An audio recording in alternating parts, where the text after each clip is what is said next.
गीता में पहली बात तो कहीं लिखा नहीं है कि कर्म कर और फल की चिंता मत कर, ऐसा कोई श्लोक नहीं है।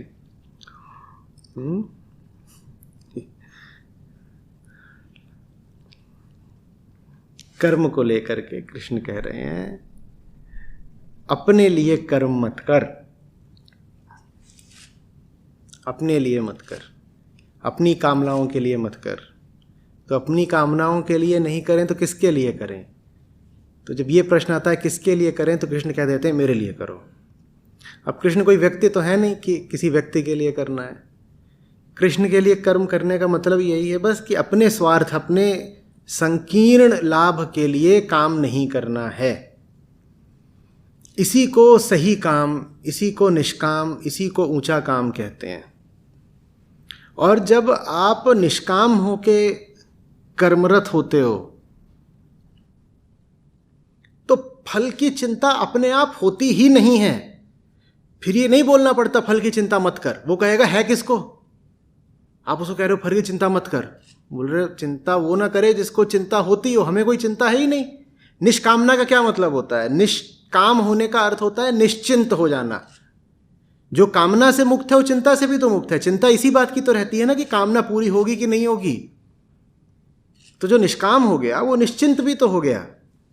उसके बाद उसे सीख थोड़ी देनी पड़ेगी कि फल की चिंता मत कर। वो कहेगा अगर मैं फल की चिंता कर ही रहा होता तो वो काम उठाता ही नहीं जो अभी उठाया है।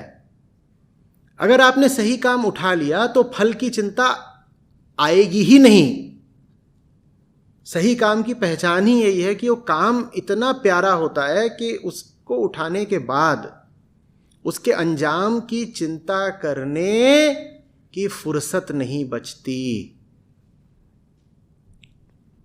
तो कृष्ण कहीं नहीं कहते हैं कि कर्म कर फल की चिंता मत कर। कृष्ण बस ये कहते हैं सही कर्म कर, बस सही कर्म ही निष्कामता है।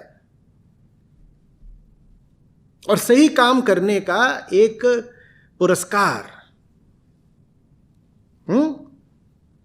ये मिलता है कि परिणाम की, अंजाम की, भविष्य की चिंता से मुक्त हो जाते हो।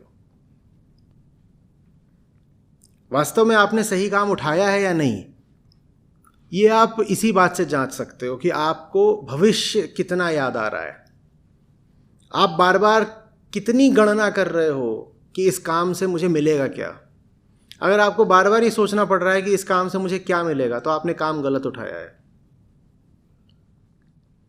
सही काम वो है जो बस सही है। वो इसलिए नहीं सही है कि सही अंजाम देगा, वो इसलिए सही है क्योंकि वो बस सही है। अंजाम चाहे जो हो, अंजाम की सोचने की बात ही नहीं है, फिक्र ही नहीं है, फुर्सत ही नहीं है, ध्यान ही नहीं है, ख्याल ही नहीं आता। काम सही है, अंजाम तो सोचा नहीं। तो सोचो, मन नहीं कर रहा अंजाम वगैरह सोचने का, काम अच्छा है, काम करने दो ना। ये है निष्काम कर्म। ना समझो ने उसको बना दिया कर्म कर फल की चिंता मत कर। क्या बना दिया?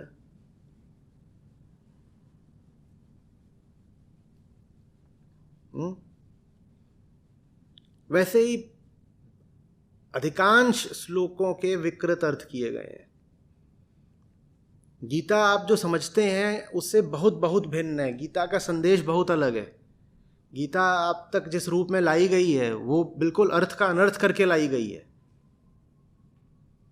इसीलिए तो आप पाते हैं कि नास्तिक लोग फिर भी जीवन में ठीक रहते हैं, आगे बढ़ जाते हैं। धार्मिक आदमी बिल्कुल गड्ढे में गिरता है। इन्हीं वजहों से तो गिरता है। अब धार्मिक आदमी को गीता दे दी गई है, वो गीता में जो अर्थ और व्याख्या है वो बिल्कुल उल्टी पुल्टी है, तो धार्मिक आदमी एकदम गिर जाता है नीचे। और इन सब गड्ढों से बल्कि जो नास्तिक व्यक्ति है वो बच जाता है, क्योंकि उसने गीता कभी पढ़ी ही नहीं। जब पढ़ी नहीं गीता तो गीता के जो अनर्गल अर्थ हैं उनसे भी बच गया वो। चाहे गीता हो, चाहे संतवाणी हो, चाहे उपनिषदों के श्लोक हों, सबका ऐसा बेहुदा अर्थ है कि आप बिल्कुल माथा पीट लें कि ये किसने करा है और क्यों करा है। नासमझ था या बेईमान, ये क्या करा है।